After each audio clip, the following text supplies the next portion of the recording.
कहानी शुरू होती है सालू से। उसकी सांसें तेज थीं और आंखों में सिर्फ डर और बेबसी थी।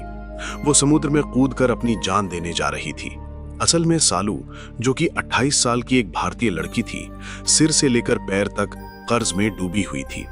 उसने बैंक से और कई लोगों से पैसे उधार लिए थे, लेकिन जुए में सब कुछ हार चुकी थी। अब उसके पास ना पैसा बचा था और ना कोई सहारा। कई पुलिस अधिकारी उसे दिन रात ढूंढ रहे थे। वो पूरी तरह बर्बाद हो चुकी थी। उसके अंदर जीने की उम्मीद लगभग खत्म हो चुकी थी। उसे लग रहा था कि अब इस दर्द से बचने का सिर्फ एक ही रास्ता बचा है, और वो है मौत। वो समुद्र के किनारे खड़ी होकर मरने के बारे में ही सोच रही थी। तभी उसकी नजर किनारे पड़ी एक लकड़ी की नाव पर पड़ी। उसने मन ही मन सोचा, क्यों ना थोड़ी गहराई में जाकर कूद जाऊं ताकि जिंदा बचने की कोई संभावना ही न रहे। वो चुपचाप उस नाव में बैठ गई और खुद को समुद्र की लहरों के हवाले कर दिया। समुद्र की लहरें सालू को धीरे धीरे और गहराई की ओर ले जाने लगीं। थोड़ी दूर जाने के बाद सालू को अपना परिवार याद आने लगा। उसकी आंखों से आंसू बहने लगे। दरअसल सालू की बुरी आदतों की वजह से उसके परिवार ने उससे रिश्ता तोड़ लिया था।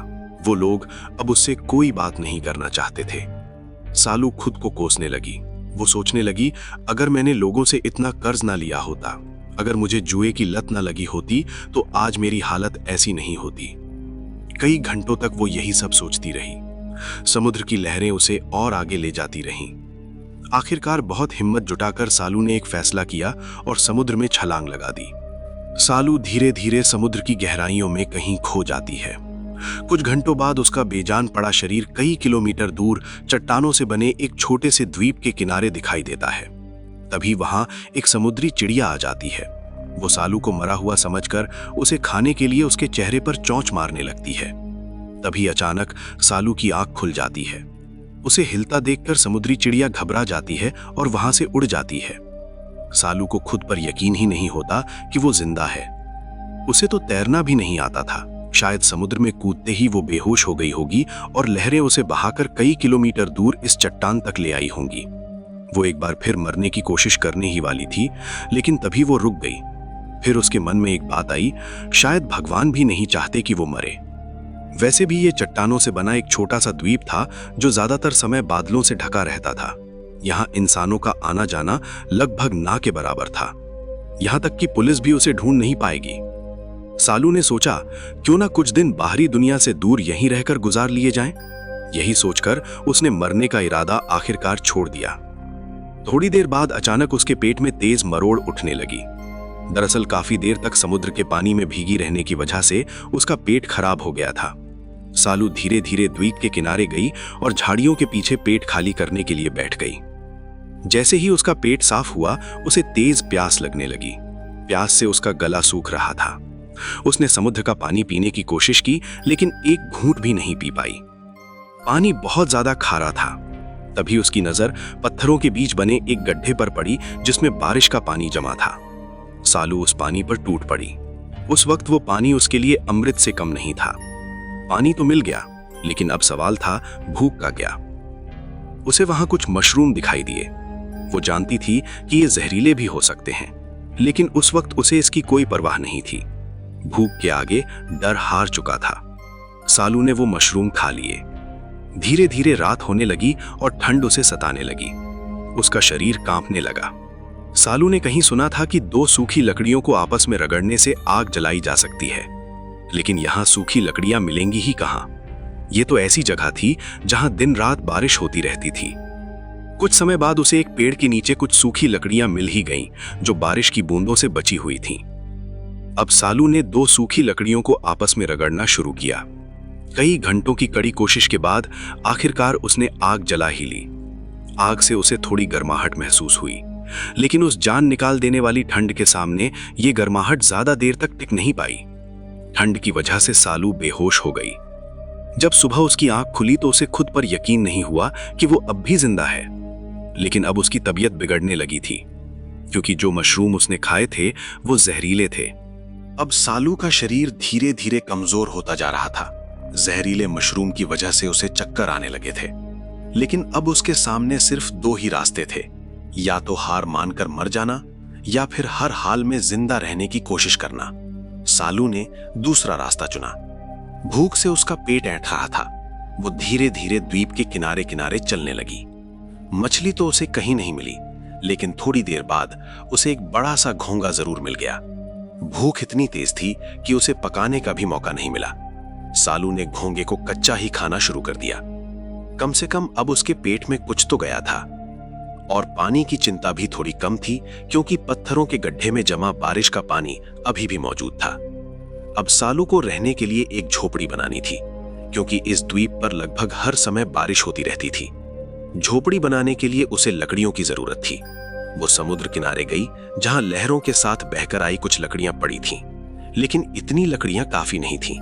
इसलिए उसने तय किया कि उसे पेड़ों से लकड़ियां तोड़नी होंगी। डरते डरते उसने पेड़ पर चढ़ना शुरू किया।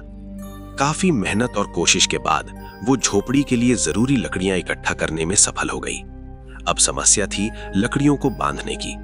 उसके पास रस्सी नहीं थी। तभी उसके दिमाग में एक तरीका आया। उसने पत्थरों की मदद से पेड़ों की छाल निकाली और फिर उन छालों को हाथों से मरोड़ मरोड़ कर रस्सी बना ली। अब उसके पास लकड़ियां भी थीं और रस्सी भी। सालू ने लकड़ियों को बांधकर झोपड़ी का ढांचा तैयार किया। फिर उसने झोपड़ी की छत को समुद्री शैवाल और पेड़ों के पत्तों से ढक दिया, ताकि बारिश का पानी अंदर ना आ सके। शाम तक उसकी झोपड़ी तैयार हो चुकी थी। उसने बची हुई लकड़ियों से 2-3 छोटी टोकरी भी बना ली। उस रात बहुत दिनों बाद सालू को चैन की नींद आई। सुबह होते ही वो खाना ढूंढने के लिए द्वीप के किनारे निकल पड़ी, लेकिन उस दिन उसे खाने को कुछ भी नहीं मिला। मछली पकड़ने के लिए या तो जाल चाहिए था या चारा, और उसके पास दोनों में से कुछ भी नहीं था। वो सोचते सोचते घूम ही रही थी कि अचानक उसकी नजर पेड़ों के नीचे पड़े पक्षियों के मल पर पड़ी। कुछ समुद्री पक्षी पेड़ों पर आकर बैठते थे और वहीं गंदगी कर जाते थे। सालू के दिमाग में अचानक एक आइडिया आया। उसने सोचा, अगर इसे मछलियों के चारे की तरह इस्तेमाल किया जाए तो शायद मछलियां पास आ जाएं। लेकिन अब सवाल था, जाल आएगा कहां से? कुछ देर सोचने के बाद उसने लकड़ियों से ही एक जाल जैसा फंदा बनाने का फैसला किया। वो लकड़ियां उठाकर उथले पानी में गोल घेरा बनाकर गाड़ने लगी, ताकि मछलियां अंदर तो आ जाएं, लेकिन बाहर निकल ना सकें। शाम तक उसका लकड़ी वाला जाल तैयार हो गया। फिर उसने पक्षियों का मल उस घेरे के अंदर डाल दिया, ताकि मछलियां लालच में वहां आ जाएं। रात हो चुकी थी। सालू थकी हुई झोपड़ी में जाकर लेट गई। वो सोच रही थी, क्या उसके जाल में सच में कोई मछली फंसेगी? किसी ने सच ही कहा है, वक्त बदलते देर नहीं लगती। जो लड़की कुछ दिन पहले मरने के लिए समुद्र में कूद गई थी, आज वही लड़की जिंदा रहने के लिए हर मुमकिन कोशिश कर रही थी। सुबह होते ही सालू दौड़ती हुई अपने जाल के पास पहुंची। जैसे ही उसने अंदर देखा, उसकी सांसें रुक गईं। उसके जाल में सच में एक बहुत बड़ी शार्क फंसी हुई थी। इतनी बड़ी मछली देखकर सालू डर गई। वो जानती थी कि शार्क उसे नुकसान भी पहुंचा सकती है। फिर भी भूख के कारण उसने एक डंडे से उसे काबू में करने की कोशिश की, लेकिन अचानक शार्क जोर से तड़पी और जाल तोड़कर समुद्र में भाग गई। सालू की किस्मत अच्छी थी कि जाल में एक छोटी शार्क अभी भी फंसी हुई थी। अब समस्या थी, उसे काटे कैसे? उसने 2 पत्थरों को आपस में रगड़कर एक नुकीला औजार बना लिया और उसी औजार से मछली काटने लगी। मछली काटने के बाद उसने उसे आग पर भून लिया। बहुत दिनों बाद उसे पेट भरकर अच्छा खाना मिला। मछली काफी बड़ी थी, इसलिए उसने बची हुई मछली को भूनकर टोकरी में रख लिया, ताकि अगले दिन भी खा सके। धीरे धीरे उसकी जिंदगी इसी तरह चलने लगी। भूख लगती तो जाल से मछली मिल जाती, प्यास लगती तो पत्थरों में जमा बारिश का पानी था ही। धीरे धीरे सालू इस द्वीप की जिंदगी के मुताबिक ढलने लगी। अब उसे यहाँ रहते हुए लगभग 6 महीने हो चुके थे, लेकिन इन 6 महीनों में एक भी इंसान उस द्वीप पर नहीं आया था। उसके पास रहने के लिए झोपड़ी थी, खाने के लिए मछली थी, पीने के लिए पानी था, लेकिन इन सब के बावजूद उसके जीवन में एक चीज की कमी थी, किसी का साथ। कोई जिससे वो बात कर सके, कोई जिसके साथ वो अपनी जिंदगी बांट सके। धीरे धीरे उसे अकेलापन सताने लगा। अब ये द्वीप उसे घर नहीं बल्कि एक कैद खाना लगने लगा था। एक दिन जब सालू समुद्र के किनारे नहा रही थी, तभी दूर समुद्र में उसे कुछ हलचल दिखाई दी, जैसे कोई इंसान इस द्वीप की तरफ आ रहा हो। सालू डर गई। उसने सोचा, कहीं ये पुलिस तो नहीं जो उसे ढूंढते ढूंढते यहां तक पहुंच गई हो। वो दौड़ती हुई अपनी झोपड़ी में गई और एक कोने में छिप गई। उसका दिल तेजी से धड़क रहा था। वो भगवान से प्रार्थना करने लगी कि कोई भी इस द्वीप की तरफ ना आए। लेकिन उसके मन में एक और सवाल उठ रहा था।